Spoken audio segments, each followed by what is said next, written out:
Before sunrise, the Nile moved quietly beneath pale mist, its calm surface reflecting fading stars.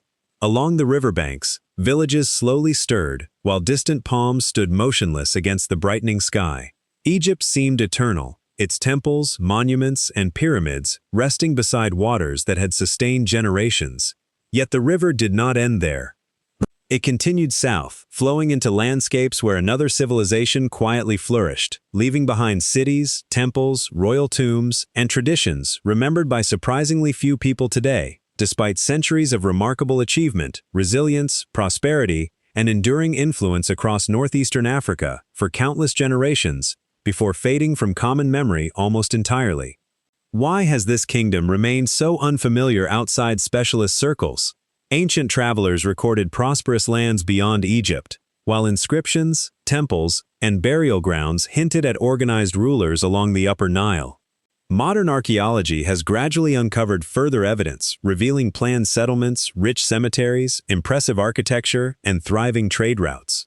These discoveries show that the region was never an empty frontier waiting for northern influence. Instead, it supported confident societies with their own beliefs, customs, and ambitions.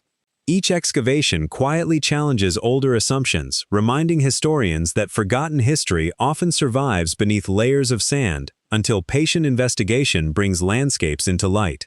Among the greatest of these civilizations was the Kingdom of Kush, centered in what is now Sudan. For more than 1,000 years, its rulers governed fertile valleys, controlled valuable trade, built monumental temples, and raised distinctive pyramids above royal cemeteries. At times, they stood beside Egypt as neighbors, rivals, and trading partners. During one remarkable period, Kushite kings even conquered Egypt and ruled as pharaohs over both lands.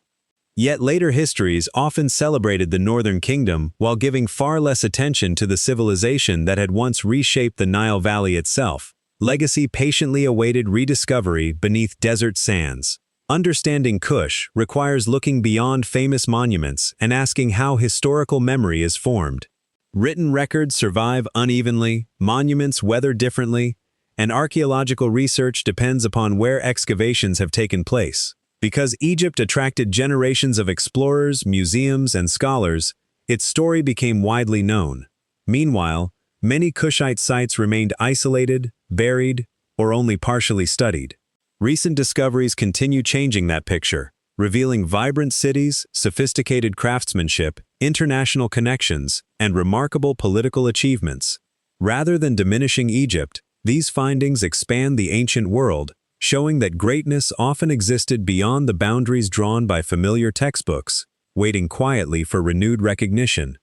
As daylight slowly spreads across the river, the Nile seems less like a border than a path leading deeper into forgotten history. Every bend carries the possibility of another temple, another royal cemetery, another inscription waiting to reshape understanding. The journey ahead is not simply about recovering a lost kingdom. It is about discovering why one of Africa's greatest civilizations slipped from widespread memory despite its extraordinary accomplishments. Following the river south invites a quieter question that still challenges archaeologists today. Who first transformed these fertile landscapes into powerful kingdoms before Egypt recognized the remarkable neighbor beyond its southern horizon? Long before the Kingdom of Kush became one of Africa's great powers, the southern Nile had already nurtured generations of people whose lives unfolded in quiet rhythm with the river.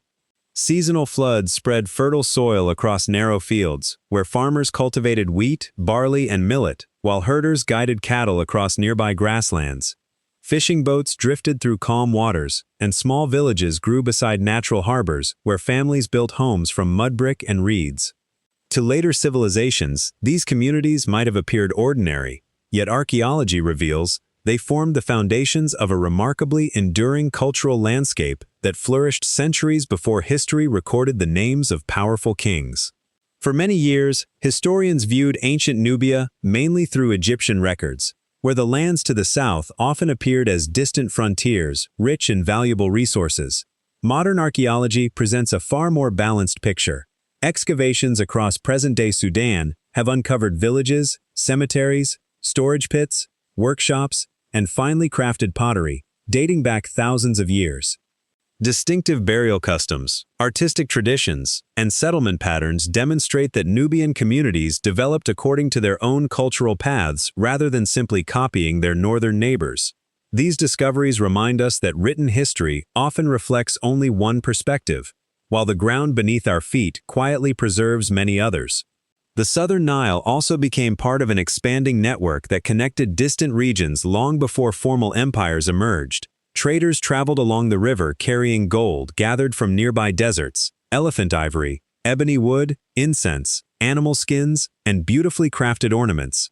In return came copper tools, decorative objects, and new ideas that moved gradually between cultures.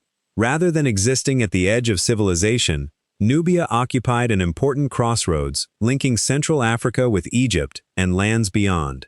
Archaeological evidence increasingly suggests that exchange flowed in many directions, allowing communities to prosper through cooperation as much as competition, while preserving their own languages, beliefs, and local identities. As settlements became larger and trade routes grew more dependable, communities learned to organize labor on an increasingly ambitious scale. Storage facilities protected harvests against difficult seasons, skilled craftspeople refined techniques passed between generations, and local leaders gradually coordinated irrigation, trade, and ceremonies that strengthened social bonds. None of these changes appeared suddenly. They unfolded slowly across centuries, almost unnoticed by the people living through them. Looking back today, archaeologists recognize these quiet developments as the early foundations of state formation. Powerful kingdoms rarely appear without warning. They usually emerge from countless small decisions made by ordinary families, adapting patiently to changing opportunities along familiar rivers. Seen from the banks of the Nile at sunset, the story of ancient Nubia becomes something far richer than a prelude to Egypt or Kush.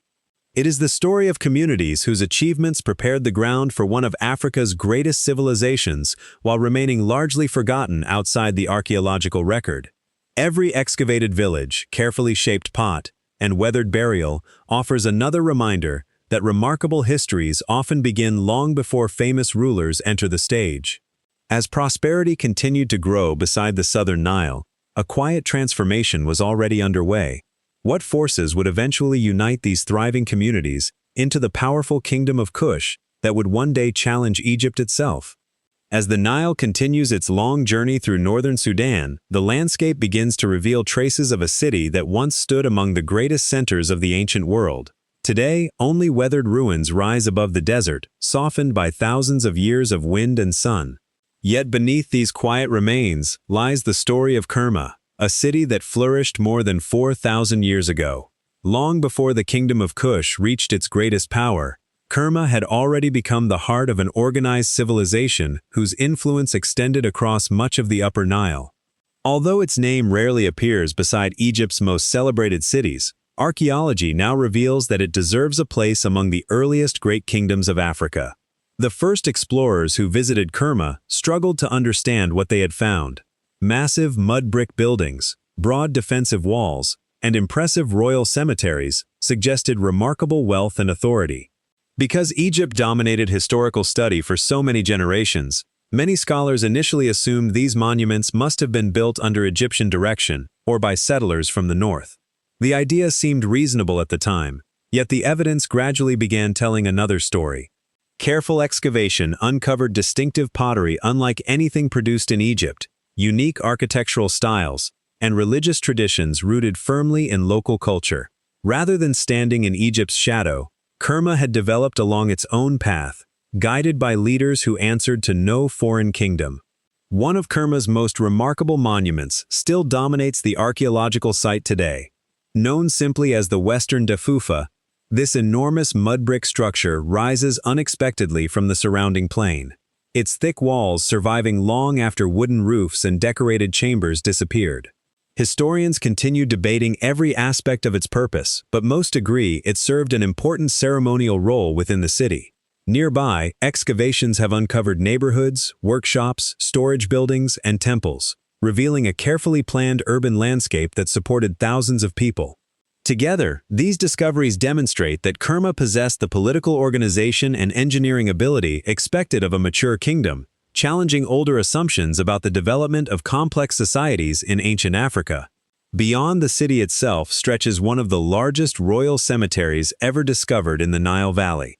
Thousands of graves surround the tombs of powerful rulers, whose burial mounds contain jewelry, finely crafted pottery, ceremonial objects, and the remains of elaborate funerary rituals. Archaeological evidence suggests that generations of skilled workers organized these immense construction projects, while trade networks supplied precious materials from distant regions. Gold, ivory, ebony, cattle, and exotic goods passed through Kerma, enriching its rulers and strengthening its influence across northeastern Africa. The scale of these achievements reveals a kingdom capable of managing resources, protecting trade routes, and inspiring loyalty among diverse communities spread across the southern Nile. As the centuries passed, Kerma continued growing in wealth, confidence, and regional importance. Its rulers transformed a fertile stretch of the Nile into the center of an independent civilization whose accomplishments remained underestimated for far too long. Every excavation now adds another piece to a story that had quietly waited beneath the sand, reminding us that history often becomes richer when forgotten voices are finally heard. Yet prosperity rarely remains unnoticed forever. As Kerma expanded its influence and controlled increasingly valuable trade, another powerful kingdom farther north began watching the southern Nile with growing interest. Soon, the relationship between these neighboring civilizations would shape the future of both. The prosperity of Kerma did not arise from the Nile alone. Beyond the fertile riverbanks stretched deserts, grasslands, forests, and distant mountains connected by ancient pathways that carried people and ideas across enormous distances. Long before formal roads appeared, traders followed familiar routes shaped by seasons, rivers, and generations of experience. Some guided caravans across dry landscapes where the horizon shimmered beneath the sun, while others traveled by boat along the Nile, allowing its steady current to link communities separated by hundreds of miles. Together, these journeys transformed the kingdom into one of the most important crossroads of the ancient African world, where distant cultures quietly met through peaceful exchange. Among the many treasures that passed through Kush, none attracted greater attention than gold. Rich deposits lay within the surrounding deserts, and generations of skilled miners extracted the precious metal using simple yet effective techniques. Gold traveled north toward Egypt, where it adorned temples, royal tombs, and ceremonial objects associated with divine kingship. Yet, it was only one part of a far larger network. Elephant ivory, ebony wood, incense, ostrich feathers, leopard skins, precious stones, and exotic animals also moved along these routes, each reflecting the remarkable diversity of landscapes connected by Kushite merchants. Archaeology increasingly shows that these valuable resources were carefully organized through regional systems rather than gathered by chance alone. Trade was never simply an exchange of valuable goods. Every journey also carried stories, artistic traditions, technologies, and religious ideas from one community to another. Craftspeople observed unfamiliar techniques before adapting them to local styles, while merchants returned home with objects that inspired new forms of decoration and craftsmanship. Pottery styles evolved, metalworking became increasingly sophisticated, and communities incorporated foreign influences without abandoning their own identities. Archaeological discoveries reveal imported materials beside locally produced artifacts, illustrating that Kush welcomed cultural exchange while preserving distinctive traditions. Far from weakening the kingdom, these connections strengthened its economy and enriched its cultural life across generations. The wealth flowing through Kush allowed its rulers to invest in projects that reached far beyond commerce. Monumental buildings rose beside the Nile, royal cemeteries expanded, religious sanctuaries received careful attention, and communities benefited from increasing political stability. Organizing trade across such vast territories required capable leadership, trusted administrators, and cooperation between many different peoples. Every successful caravan and every safely completed river voyage reinforced the authority of those who governed these routes. Modern archaeology continues uncovering evidence of storage facilities, workshops, administrative centers, and settlements that supported this thriving commercial landscape, revealing an economy far more sophisticated than earlier historians once imagined. Seen from the quiet banks of the Nile, these ancient trade routes appear almost invisible today. Wind has softened the tracks left by countless travelers, while rivers have carried away the footprints of merchants who once linked Central Africa with the Mediterranean world. Yet their legacy survives within the cities they enriched and the civilizations they helped sustain. Kush became powerful not only through military strength but through its ability to connect distant regions with remarkable skill and confidence. Such prosperity inevitably attracted attention beyond its borders. As the kingdom's influence continued to grow, the rulers of Egypt began looking south with increasing interest, setting the stage for a relationship shaped by both cooperation and conflict. As the centuries passed, the balance of power along the Nile began to change. Egypt entered the period historians now call the New Kingdom, when its rulers expanded their influence farther than ever before. Victorious armies crossed deserts and sailed south along the river, seeking to secure lands that promised wealth, stability, and control over valuable trade. To the pharaohs, Nubia represented far more than a distant frontier. Its fertile valleys, rich gold deposits, and strategic position along the Nile made it an essential gateway to the resources of Central Africa. The quiet river that had once connected neighboring civilizations gradually became the path of an expanding empire. Egyptian rulers strengthened their presence by constructing impressive fortresses along the Nile, many positioned at narrow stretches of the river where movement could be carefully watched. Stone walls, towers, storehouses, and military garrisons guarded both trade and transportation, while officials supervised the collection of tribute from surrounding regions. Royal inscriptions proudly celebrated these achievements, describing victorious campaigns and obedient territories brought beneath the authority of the pharaoh. For many generations, these accounts shaped the historical understanding of Egypt's southern expansion. Yet monuments built to honor kings naturally emphasized success, leaving little room for the quieter realities that unfolded beyond the inscriptions carved into temple walls. Modern archaeology offers a more complete picture. Excavations throughout Nubia reveal that Egyptian authority varied from place to place and changed over time. Some local leaders formed alliances with Egyptian governors, helping administer settlements while maintaining influence within their own communities. Egyptian temples stood beside older sacred places, and imported goods appeared alongside locally crafted pottery, jewelry, and tools. Rather than replacing Nubian traditions, foreign rule often existed alongside them. Burial customs, artistic styles, and everyday practices continued to reflect deep local roots, reminding archaeologists that cultural identity rarely disappears simply because political power changes hands. Beneath imperial administration, Nubian society quietly preserved much of its own character. Life along the southern Nile, therefore, became a story of adaptation rather than simple conquest. Egyptian soldiers, merchants, craftsmen, priests, and officials lived among Nubian communities, creating opportunities for cooperation as well as conflict. Families exchanged goods, languages, technologies, and religious ideas, while generations grew up in landscapes shaped by more than one cultural tradition. Archaeological discoveries show evidence of blended artistic styles and shared practices that cannot easily be described as purely Egyptian or purely Nubian. The frontier became a meeting place where influence flowed in both directions, producing a richer and more complex history than earlier scholars once imagined. Even during periods of foreign rule, Nubia remained an active participant in shaping its own future. No empire, however powerful, remains unchanged forever. The authority of Egypt gradually weakened as political struggles, foreign invasions, and internal divisions reshaped the ancient world. Fortresses that once symbolized confidence slowly lost their importance, while distant provinces became increasingly difficult to govern. Along the southern Nile, communities that had patiently endured generations of imperial control were already preparing for a different future. Their traditions had survived, their leaders had gained experience, and their connection to the land remained unbroken.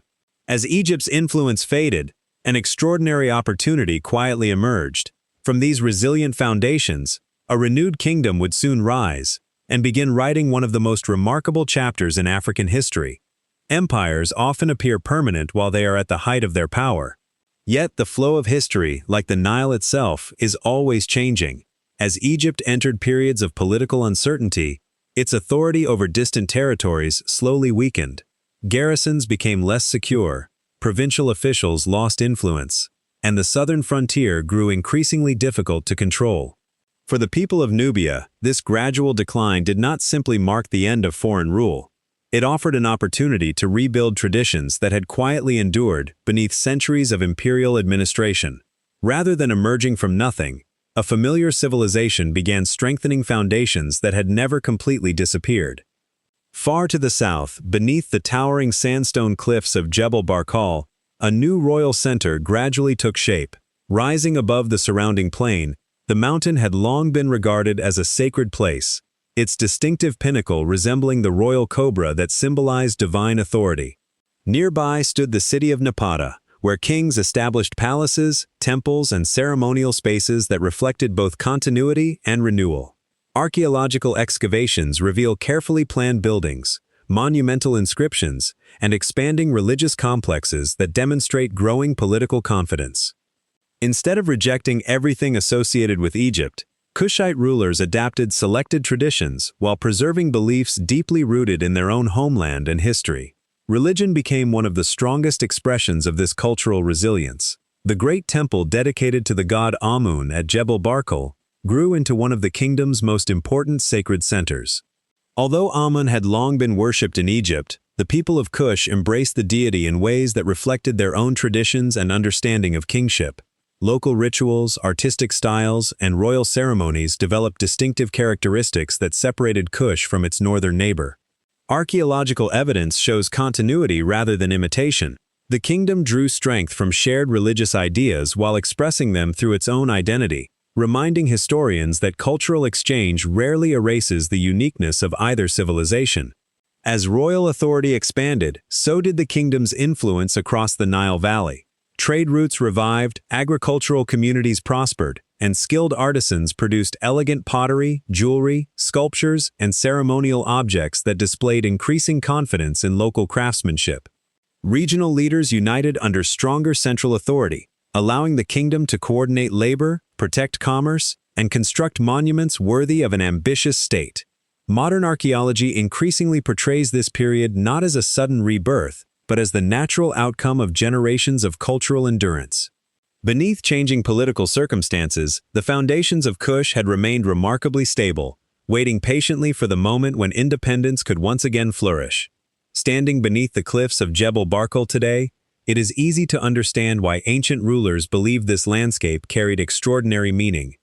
The mountain watched quietly as kingdoms rose, empires expanded, and foreign powers faded into memory. Through every change, Kush preserved enough of its identity to rebuild with remarkable confidence. What followed surprised even its greatest rivals. Rather than remaining content with recovered independence, the rulers of Kush began looking north, toward the divided lands of Egypt. Soon they would attempt something almost unimaginable. They would not merely defend their kingdom, they would set out to become pharaohs themselves. By the 8th century BCE, the balance of power along the Nile had shifted once again. Egypt, once united beneath strong pharaohs, had become divided among competing rulers whose authority rarely extended far beyond their own territories. Temples continued their rituals, cities remained busy, and the river flowed as faithfully as ever, yet political unity had quietly dissolved. Far to the south, the kingdom of Kush had grown stronger with every passing generation. From the sacred city of Napata, its kings watched events unfold beyond their northern frontier, believing that the disorder spreading through Egypt threatened not only political stability, but the sacred harmony that both civilizations deeply valued. Among those rulers was King Pi, known in some ancient records as Pianki.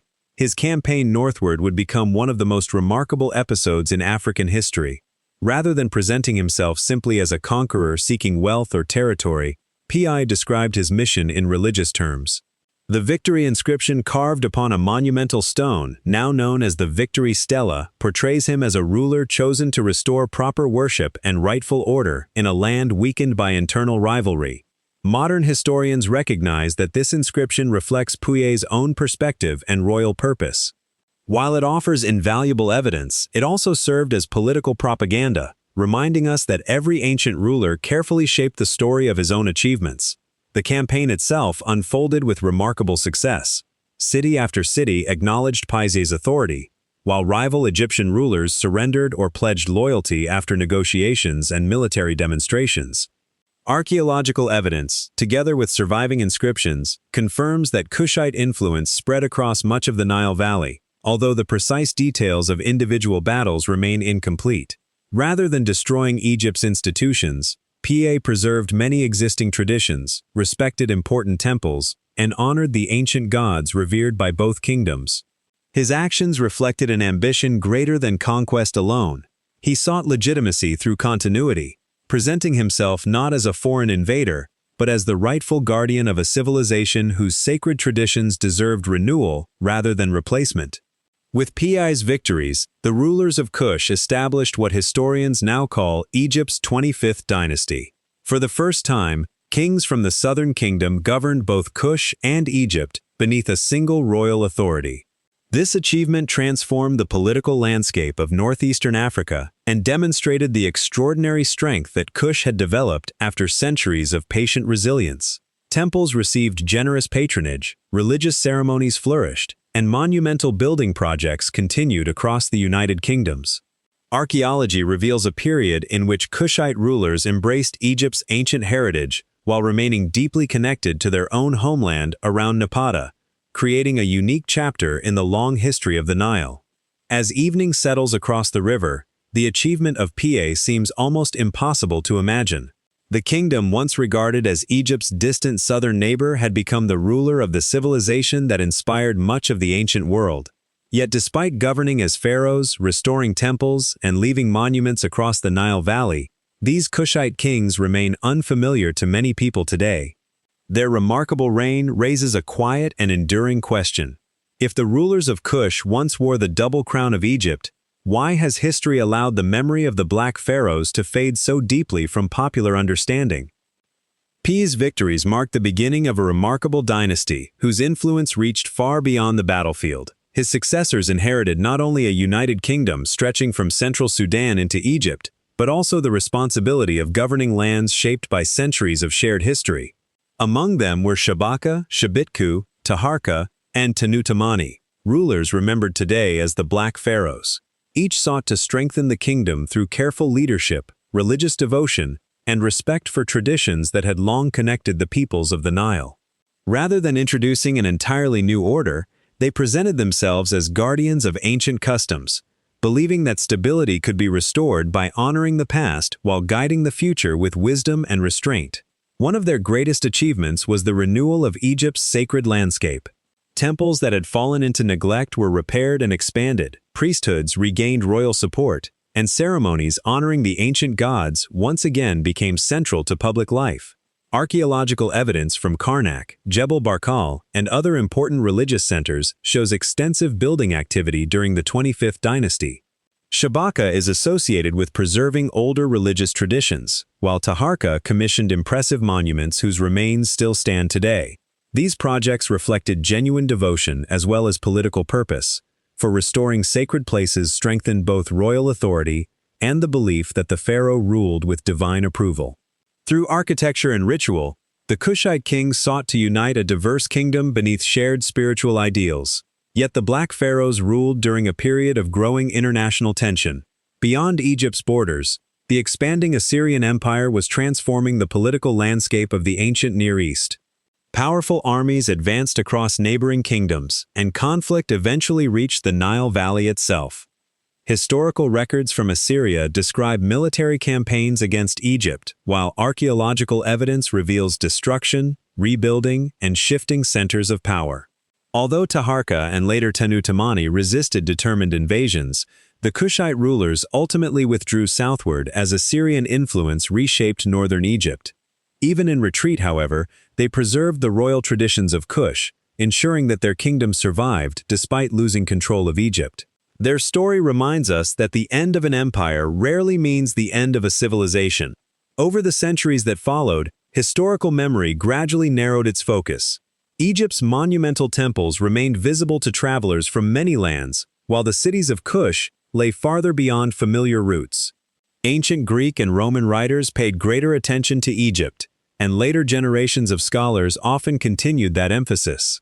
As a result, the remarkable achievements of the Black Pharaohs slowly faded from popular understanding, not because they lacked importance, but because the surviving record favored one kingdom over another. Modern archaeology has begun restoring that balance through excavations, inscriptions, royal tombs, and careful study, revealing rulers whose influence once reached across much of northeastern Africa. Today, the monuments of Piye, Shabaka, Taharqa, and Tanutamani stand as quiet reminders that history is never fixed. Every new discovery has the power to restore forgotten voices and reshape familiar stories. The Black Pharaohs did not vanish because they failed, but because memory can be as fragile as stone, weathered by centuries of desert wind. Yet their kingdom did not disappear with the loss of Egypt. Farther south, beyond the familiar temples of the north, Kush continued to flourish, building new cities and forging a future that still waits beneath the sands of ancient Nubia. After the Assyrian campaigns forced the Kushite rulers to withdraw from Egypt, the kingdom entered a new chapter that was defined not by defeat but by renewal. The royal court gradually shifted farther south, from Napata to the city of Meroë, nestled between the Nile and the fertile plains of what is now central Sudan. At first glance, this decision might seem surprising. Napata had long served as the kingdom's sacred heart, watched over by the towering cliffs of Jebel Barkal. Yet history often rewards those who adapt, and the rulers of Kush recognized new opportunities waiting beyond their older centers of power. Rather than clinging to the past, they quietly embraced a future shaped by changing landscapes, expanding trade, and fresh connections across Africa. Meroë occupied a remarkable location where several ancient routes converged. The Nile remained the kingdom's lifeline, carrying travelers and merchants northward, while overland paths reached deep into the African interior. Caravans transported gold, ivory, incense, hardwoods, animal skins, precious stones, and other valuable goods between distant regions. Archaeological discoveries suggest that these southern connections became increasingly important as Mediterranean politics changed. By moving its political center closer to these growing networks, Kush strengthened relationships with neighboring peoples while reducing its dependence upon events unfolding farther north. The shift reflected careful strategy rather than retreat, allowing the kingdom to prosper through opportunities that earlier generations had only begun to explore. Excavations at Meroë reveal a city filled with activity and ambition. Archaeologists have uncovered the remains of palaces where rulers governed their expanding kingdom, temples dedicated to powerful deities, neighborhoods of skilled craftspeople, workshops, storage buildings, and extensive cemeteries stretching across the surrounding landscape. One of the city's most distinctive industries was iron production. Furnaces, slag heaps, and metalworking tools demonstrate that generations of craftsmen mastered techniques that supplied farming equipment, weapons, and everyday objects throughout the region. Although historians continue debating the exact scale of this industry, there is little doubt that Meroë became one of the most important centers of ironworking in ancient Africa, supporting both economic growth and political strength. As the kingdom flourished, its cultural identity continued evolving in distinctive ways. Earlier traditions inherited from Napata remained deeply respected, particularly in religion and royal ceremony. Yet new artistic styles gradually emerged. Sculptures displayed local characteristics, temples incorporated familiar forms alongside regional innovations, and royal architecture reflected growing confidence in Kush's own traditions. The famous pyramids built near Meroë were generally smaller and steeper than those of Egypt, creating a striking architectural landscape unique to the kingdom. Archaeology reveals continuity rather than imitation, showing a civilization comfortable honoring its past while expressing itself with increasing independence. Meroë became not simply another capital, but the symbol of a kingdom that had matured into its own remarkable civilization. Today, the winds that sweep across Meroë carry little trace of the bustling city that once stood there, yet its ruins continue telling a story of resilience and transformation. Kush did not fade after leaving Napata. It changed, adapted, and discovered new strength by looking farther into the African continent, while preserving the traditions that had shaped its identity for centuries. Among its temples, palaces, workshops, and royal tombs, another mystery quietly began to emerge. The rulers of Meroë left behind inscriptions unlike any seen elsewhere along the Nile, written in a language that scholars can still only partly understand, inviting future generations to continue the search for their forgotten voices. Among the temples, pyramids, and weathered monuments of Meroë, another legacy quietly endures. Unlike towering stone buildings or carefully carved statues, it cannot be fully appreciated simply by looking at it. Across temple walls, offering tables, funerary stelae, and fragments of pottery appear rows of graceful symbols left behind by the people of Kush themselves. These inscriptions belong to the Meroitic script, the written language of the kingdom during its later centuries. For generations, archaeologists and linguists have studied these remarkable texts, hoping they might finally allow the people of Meroë to speak in their own voices. Yet, despite decades of careful research, much of what they wish to say still remains beyond modern understanding. The existence of this script is itself a remarkable achievement. Earlier Kushite rulers often used Egyptian hieroglyphs for official inscriptions, reflecting centuries of cultural contact along the Nile. Gradually, however, the kingdom developed its own writing system that better suited its spoken language and increasingly independent identity. Today, scholars recognize two principal forms of Meroitic writing, one adapted for monumental inscriptions and another used in more everyday contexts. During the early 20th century, researchers successfully identified the phonetic values of many individual signs, allowing them to pronounce names and read certain words aloud. Yet knowing how a language sounds is very different from fully understanding what it means, and that distinction remains one of archaeology's greatest challenges. Hundreds of inscriptions have survived across ancient Nubia, preserving royal titles, religious dedications, funerary prayers, and administrative records. Archaeologists continue discovering new examples on temple walls, palace ruins, cemetery markers, and small ceremonial objects buried beneath the desert. Even so, the language itself remains only partly understood because there are too few long bilingual texts comparing Meroitic directly with a language already known, unlike the famous Rosetta Stone that unlocked Egyptian hieroglyphs. Linguists continue comparing vocabulary, grammar, and regional languages in search of deeper connections, but many passages remain frustratingly silent, offering glimpses rather than complete conversations with the ancient world. This uncertainty does not diminish the importance of the discoveries already made. Instead, it reminds us that archaeology is a living science rather than a finished collection of answers. Every excavation season brings new inscriptions, artifacts, and clues that may one day help scholars understand another phrase or identify another forgotten name. Advances in digital imaging, linguistic analysis, and archaeological surveying continue expanding what is possible, allowing researchers to revisit inscriptions that earlier generations could barely examine. The story of Kush has therefore never truly ended.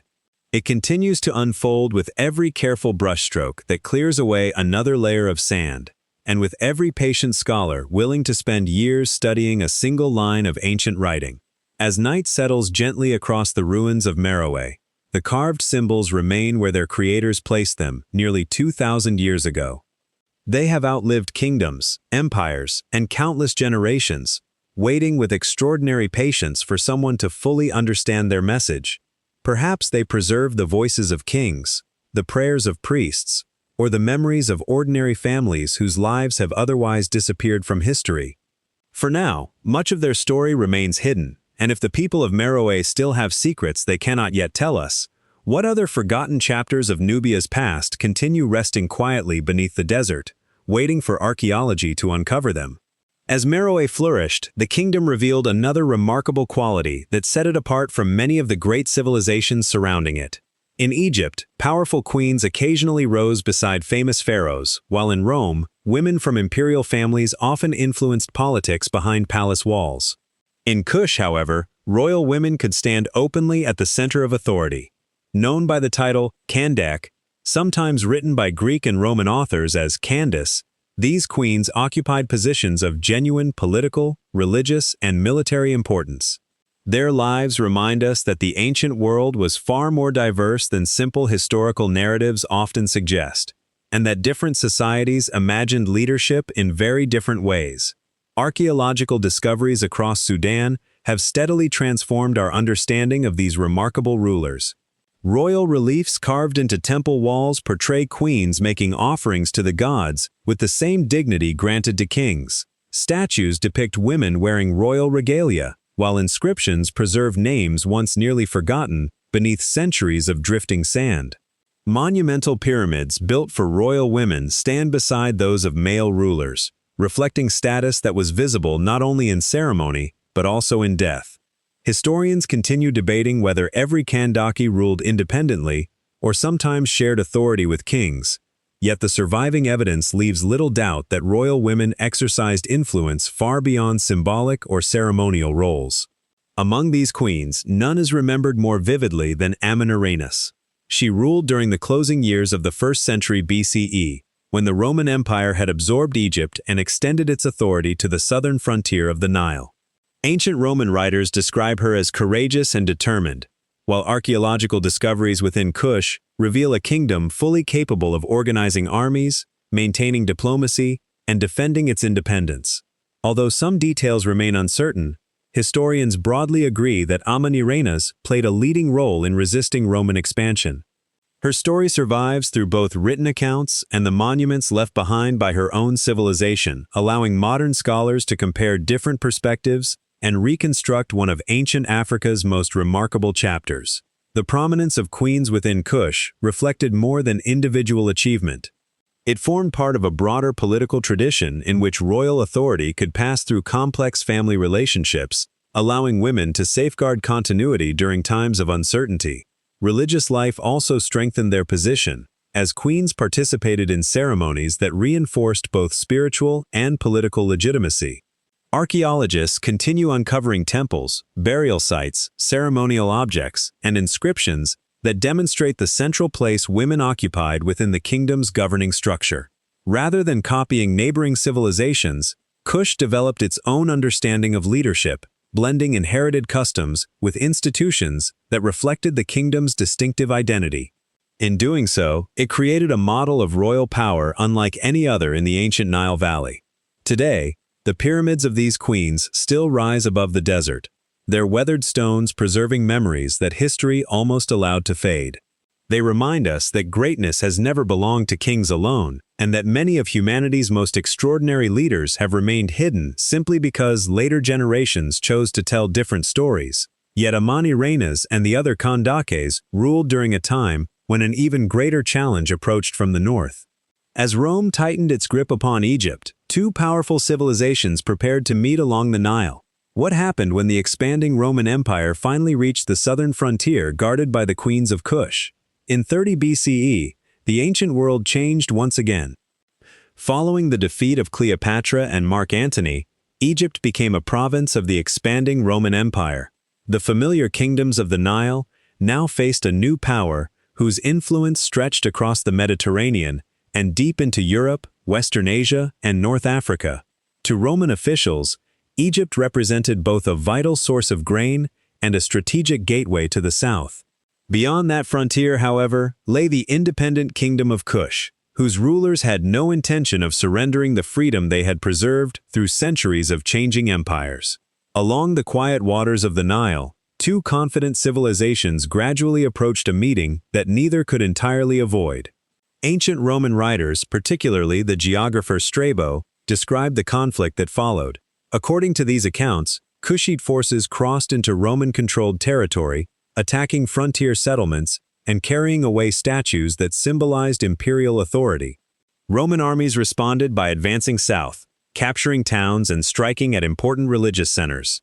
One famous account tells of a bronze head of Emperor Augustus being taken from a Roman monument and buried beneath the steps of a Kushite temple, where every visitor would unknowingly tread upon the image of Rome's ruler.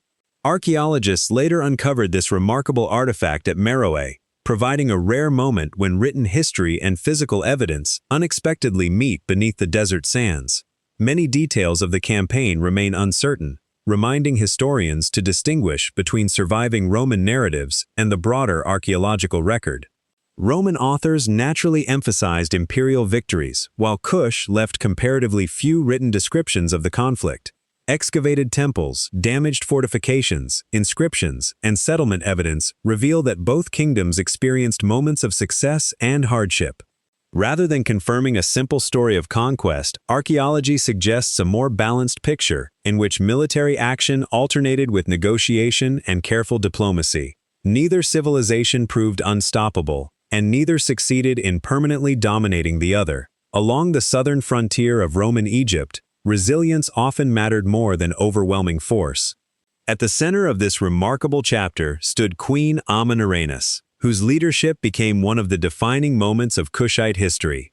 Although the exact sequence of events continues to be debated, historians broadly agree that she guided her kingdom through years of conflict while preserving its independence. Eventually, negotiations replaced warfare.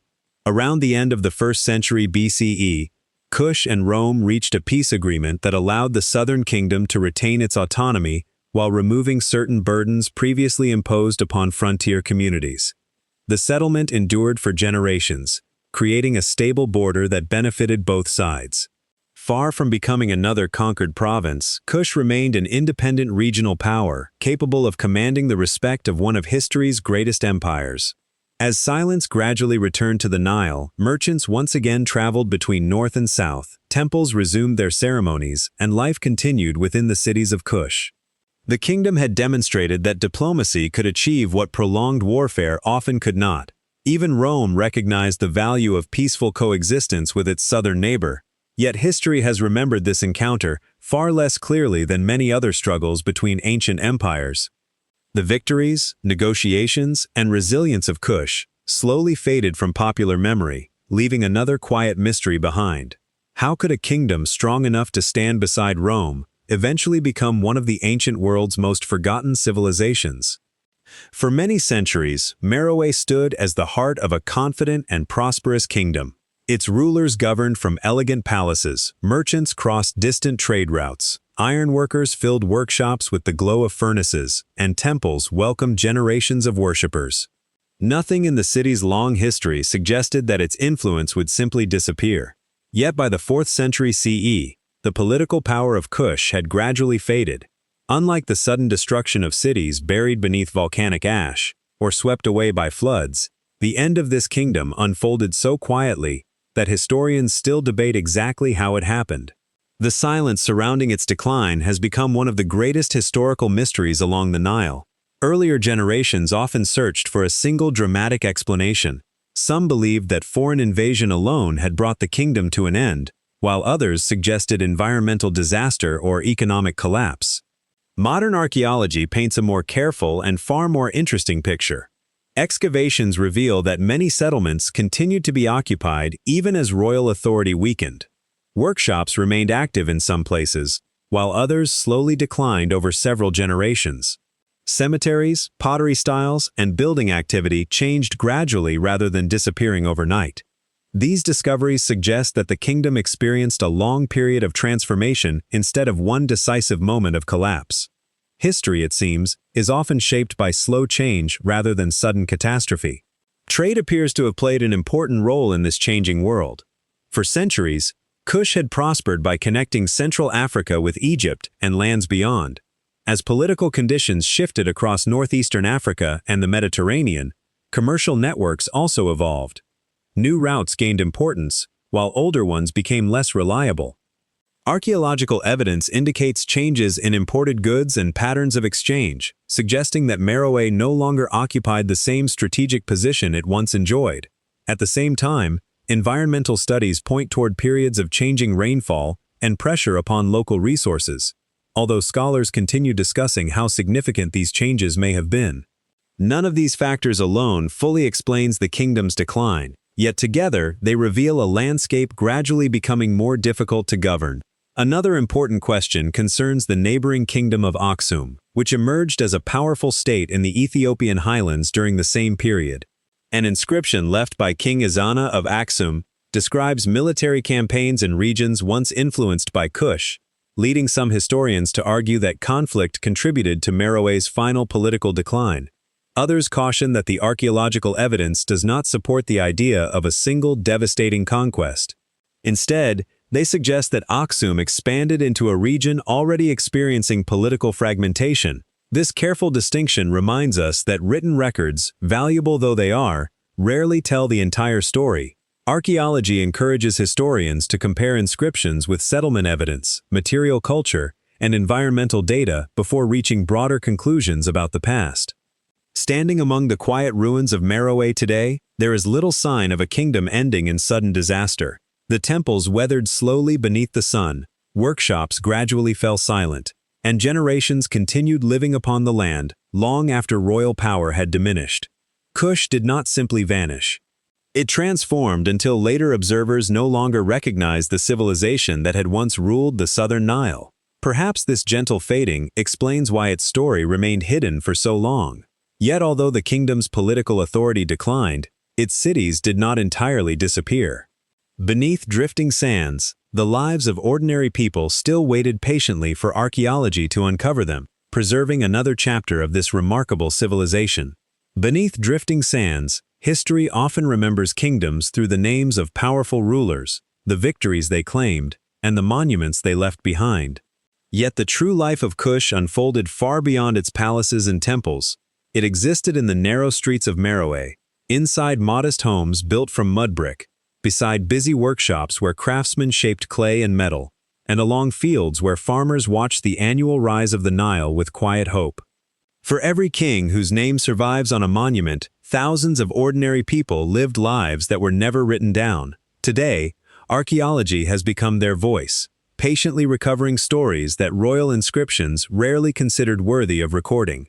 Excavations across Meroë reveal neighborhoods carefully arranged around courtyards and narrow lanes, where families cooked meals, repaired tools, raised children, and shared daily routines that changed little from one generation to the next. Fragments of painted pottery lie beside grinding stones worn smooth by years of preparing grain. Clay ovens, storage jars, and woven baskets hint at households filled with familiar tasks rather than grand ceremonies. Small toys carved from wood or shaped from clay suggest that children once played in these same streets, while beads, bracelets, and carefully crafted jewelry remind us that beauty held meaning in everyday life as much as within royal courts. Together, these discoveries transform ancient Kush from an abstract civilization into a community filled with recognizable human experiences.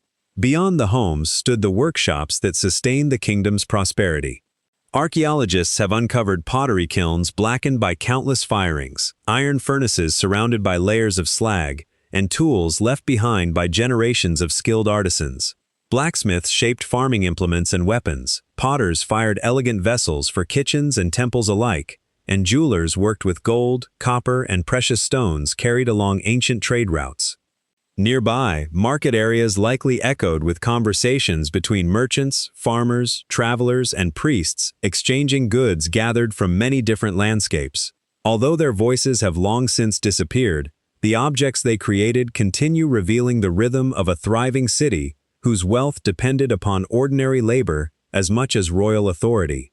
Religion also formed part of daily existence beyond the great temples of kings. Small household shrines, carved amulets, offering vessels, and simple religious objects discovered within homes suggest that spiritual life reached deeply into family routines. Farmers may have offered thanks for successful harvests, merchants sought protection before beginning long journeys, and parents hoped for the health and safety of their children. Archaeological evidence reminds us that belief was not confined to monumental sanctuaries, but accompanied people through the ordinary moments of their lives. These quiet expressions of faith reveal a society where public ceremonies and private devotion existed side by side, creating bonds that connected individuals to their communities across generations. Walking through the ruins of Meroë today, it is easy to imagine only fallen temples and weathered pyramids. Yet beneath the sand rest countless traces of ordinary lives that once filled every corner of the city with movement, conversation, laughter, and work. Civilizations endure, not simply because of remarkable rulers, but because millions of small moments unfold between ordinary people whose names history seldom records. Every broken bowl, worn tool, and forgotten doorway allows archaeology to rebuild another fragment of their world. If so much of daily life can still be recovered after 2,000 years, perhaps other forgotten cities across Nubia remain patiently waiting beneath the desert, ready to tell their own remarkable stories. For centuries after the Kingdom of Kush faded from political history, its pyramids, temples, and ruined cities remained where they had always stood. Desert winds swept across their weathered stones, Seasonal rains slowly reshaped ancient walls, and generations of local communities lived among monuments that had watched kingdoms rise and disappear.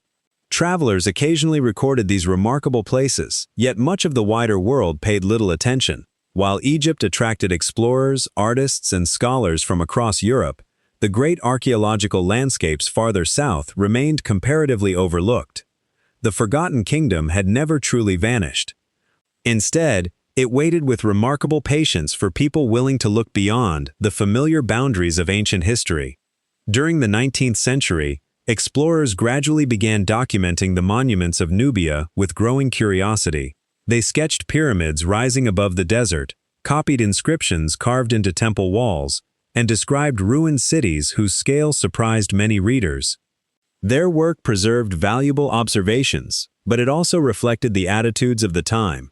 Some expeditions searched primarily for spectacular objects destined for distant museums rather than carefully recording the lives of the people who had built these places. Certain sites suffered damage through hurried excavation, while others experienced looting that permanently disturbed important archaeological evidence. Although these early visitors helped introduce Kush to a wider audience, much of the kingdom's story still remained hidden beneath the sand they left behind. During the 20th century, archaeology itself began changing in profound ways. Rather than treating ancient sites as collections of valuable artifacts, researchers increasingly viewed them as complex historical landscapes where every layer of soil, broken pot, and abandoned building contributed to a larger story. Careful excavation methods allowed archaeologists to record exactly where objects were discovered, making it possible to reconstruct neighborhoods, workshops, temples, and cemeteries with far greater accuracy than before.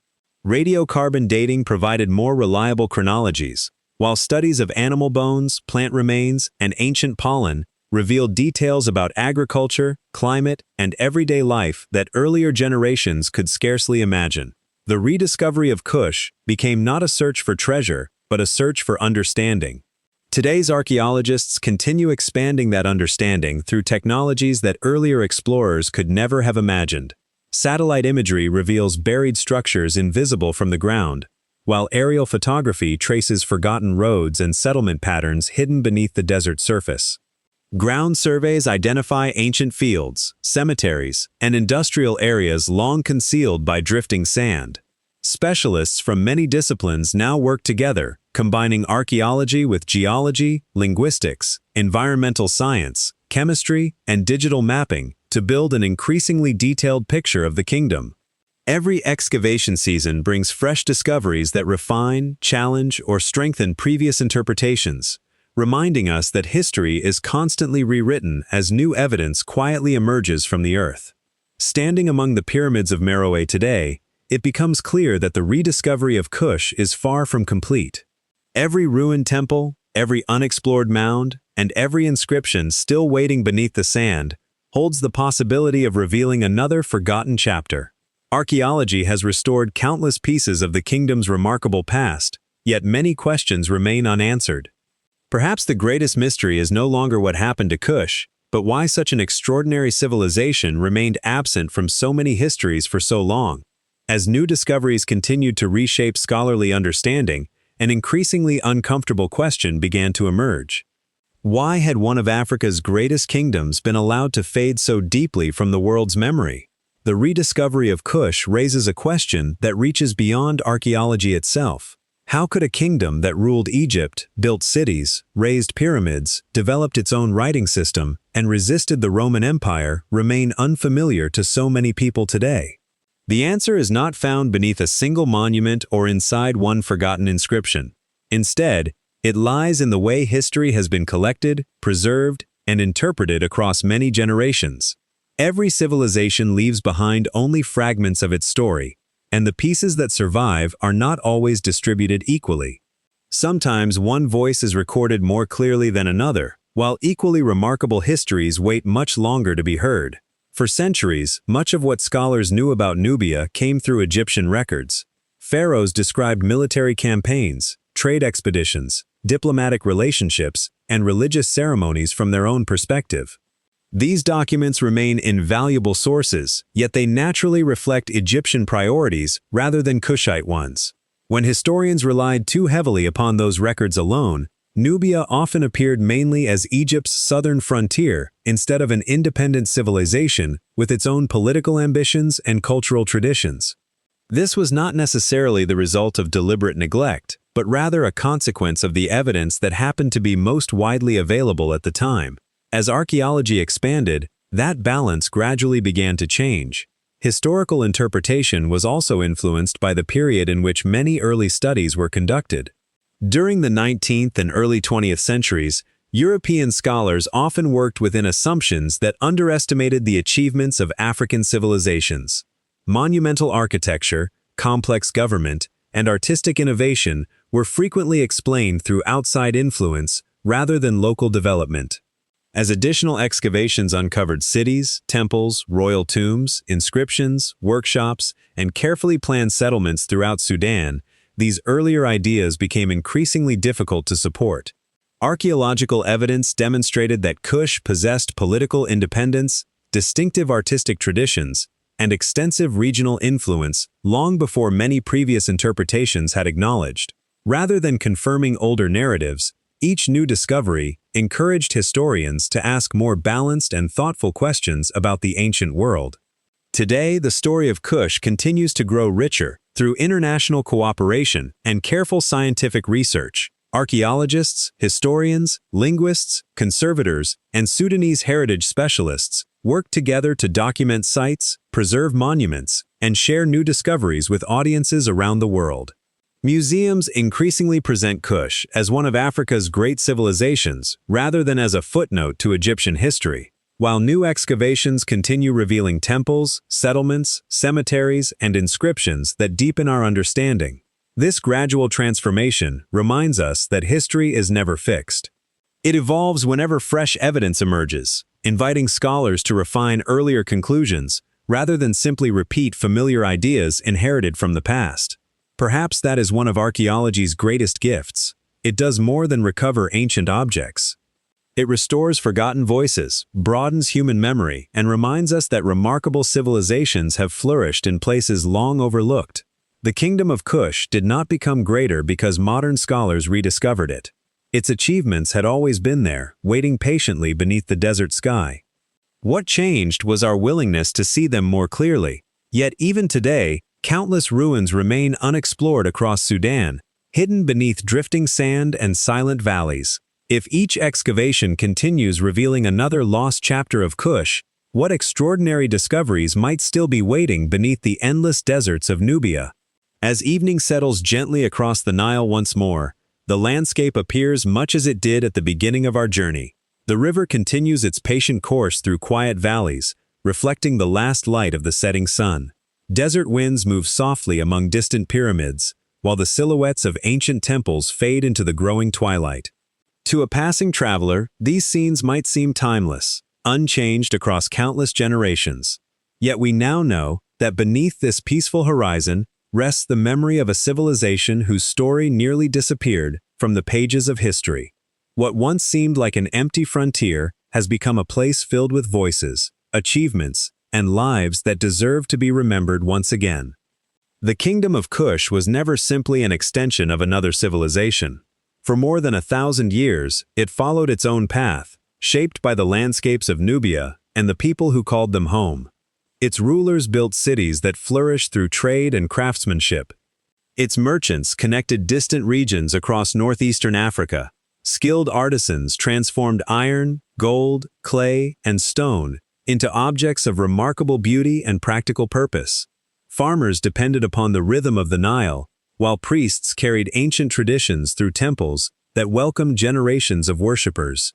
Powerful queens stood beside kings as leaders in their own right, defending the kingdom and guiding its future. Together, these countless lives created a civilization that was distinctive, resilient, and deeply connected to the wider ancient world. Much of this remarkable history survived only because the land preserved it with extraordinary patience. Beneath drifting sand, abandoned streets waited beside forgotten workshops. Royal tombs guarded the names of rulers whose stories had faded from memory. Broken pottery, worn tools, children's toys, inscriptions, and simple household objects remained where they had last been used, waiting for archaeologists to uncover them centuries later. Piece by piece, careful excavation transformed scattered fragments into a richer understanding of Kush than earlier generations could have imagined.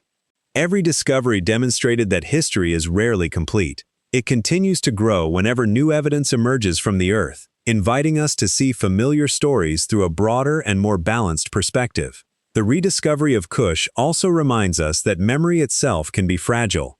Civilizations are not forgotten because they lacked greatness, wisdom, or achievement.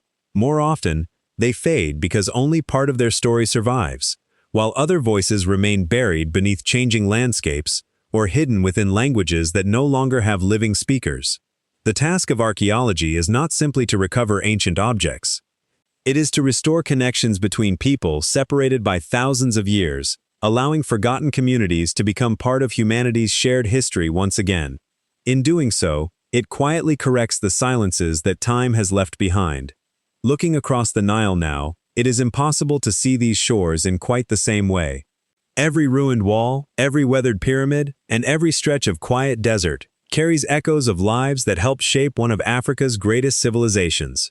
Kush has returned to memory, not because its story changed, but because our understanding finally grew wide enough to embrace it.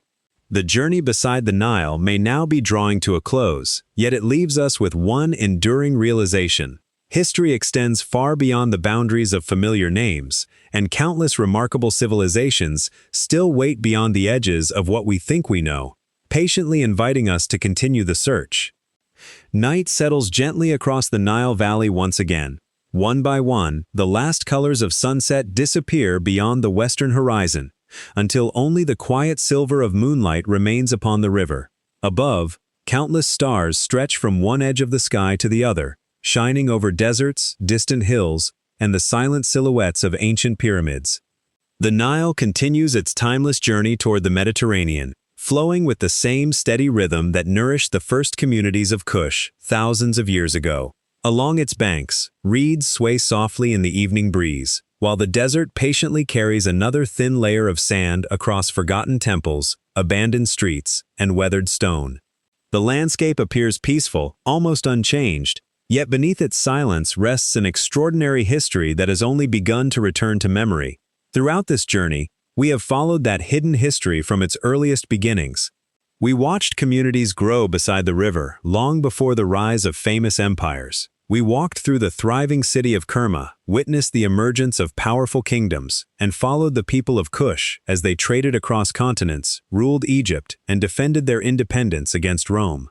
We met queens whose courage challenged expectations, artisans whose skill shaped prosperous cities, and ordinary families whose lives survived not through written chronicles, but through the quiet objects they left behind. Piece by piece, archaeology revealed a civilization that had never truly disappeared. It had simply waited beneath the desert for patient hands to uncover its story once again. Yet perhaps the greatest lesson of Kush is not found in any single monument or royal inscription. It lies in the relationship between memory and discovery. History is often imagined as a finished record, complete and permanent, but the earth tells a different story. Every excavation uncovers fresh evidence. Every newly translated inscription changes familiar interpretations. Every forgotten settlement discovered beneath drifting sand reminds us that the past remains wonderfully incomplete. The work of archaeologists, historians, linguists, and local communities continues not because every answer has been found, but because countless questions still remain waiting beneath the surface of the world we know. The Kingdom of Kush also invites us to look beyond the boundaries of familiar maps.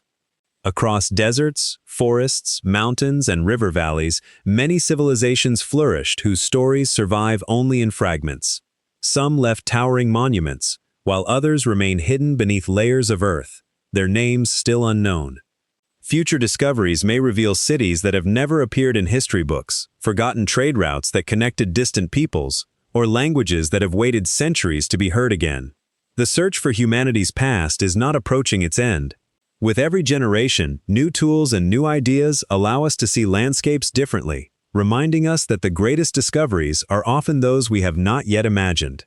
As the stars continue their quiet journey across the night sky, the Nile flows onward without haste, carrying the reflections of countless ages upon its waters. Somewhere beneath the desert, another inscription may still rest untouched. Another temple may remain hidden beneath drifting sand. Another forgotten home may preserve the ordinary moments of lives once lived, with hope, love, and purpose. The story of Kush now draws gently to its close, but its deeper message continues long after the final words fade. The world is filled with places that remember more than we yet understand, and beyond every ancient river, mountain, and desert, another forgotten kingdom may still be waiting patiently to awaken our curiosity, and perhaps, as sleep quietly arrives, to inspire our dreams. At first glance, the deserts of northern Sudan appear quiet and almost empty. Wind moves patiently across endless plains of sand and scattered stone, smoothing old tracks until they disappear from view. Ancient pyramids rise above the horizon like distant islands, standing alone beneath an immense sky. It would be easy to believe that everything worth discovering has already been found. Yet archaeologists know the opposite is true. Beneath this seemingly silent landscape lies an enormous archive of human history, much of it still untouched.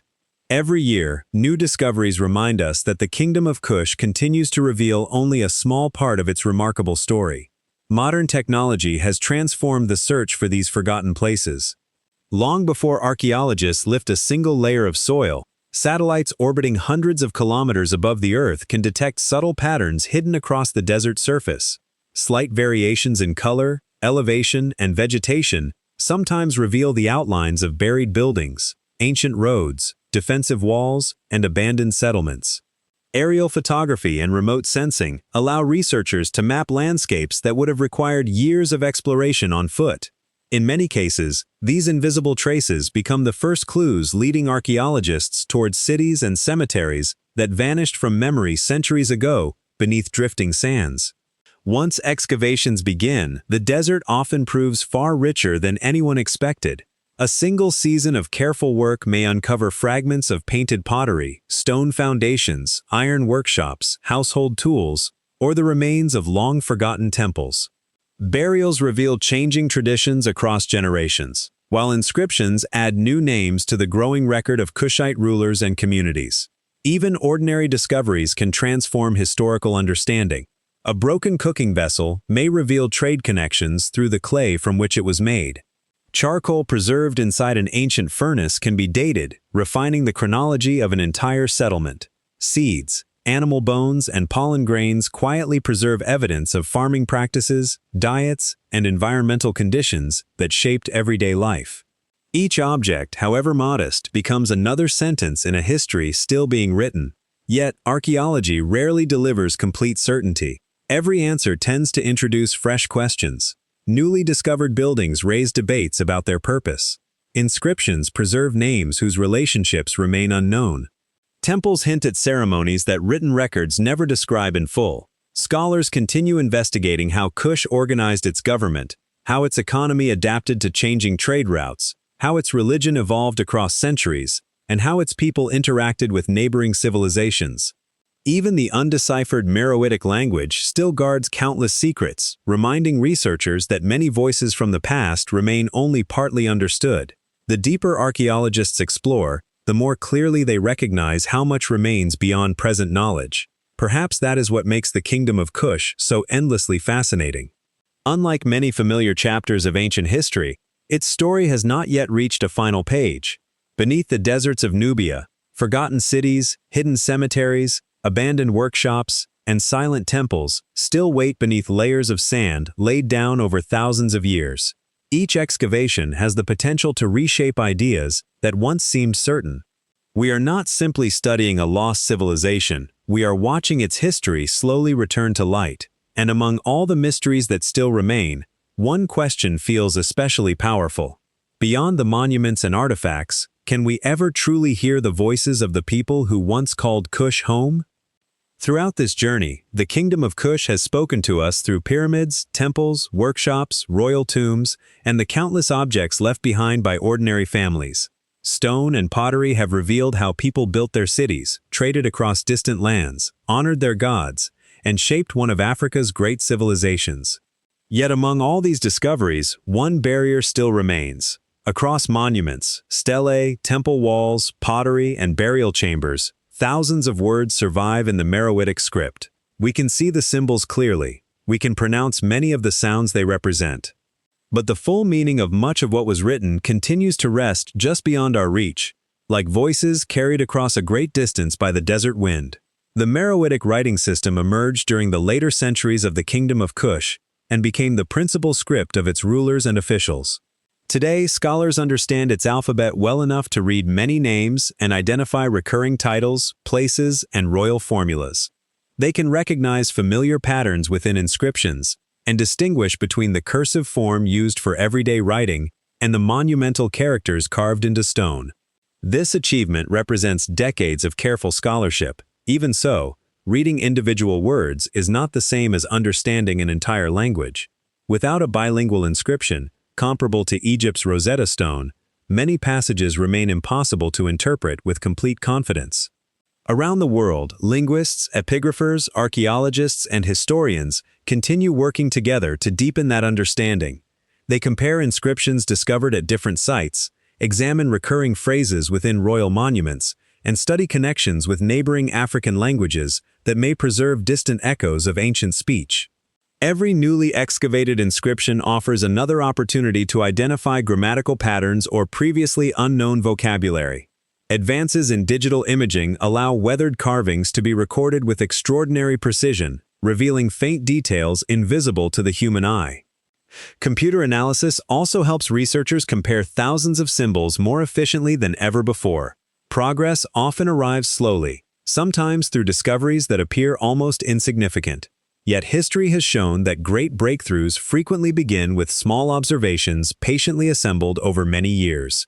Importantly, the undeciphered portions of the Meroitic language do not represent failure. They remind us that archaeology is an ongoing conversation rather than a finished achievement. Every generation inherits questions from those who came before, while leaving new questions for those still to come.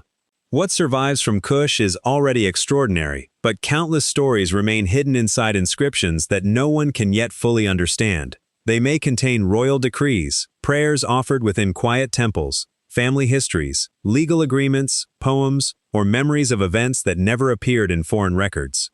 Until their meanings are recovered, an essential part of Kush continues to speak in a language that waits patiently to be heard again. Perhaps that quiet patience is the kingdom's greatest lesson. The past does not surrender all of its secrets at once. It reveals itself little by little, rewarding curiosity, humility, and careful observation. Every newly translated word, every excavated monument, and every forgotten settlement brings us closer to understanding the people who once lived along the southern Nile. Yet the greatest legacy of Kush may not be everything we have already uncovered. It may be the remarkable discoveries that still lie ahead, waiting beneath the sands for future generations to find, preserve, and finally understand.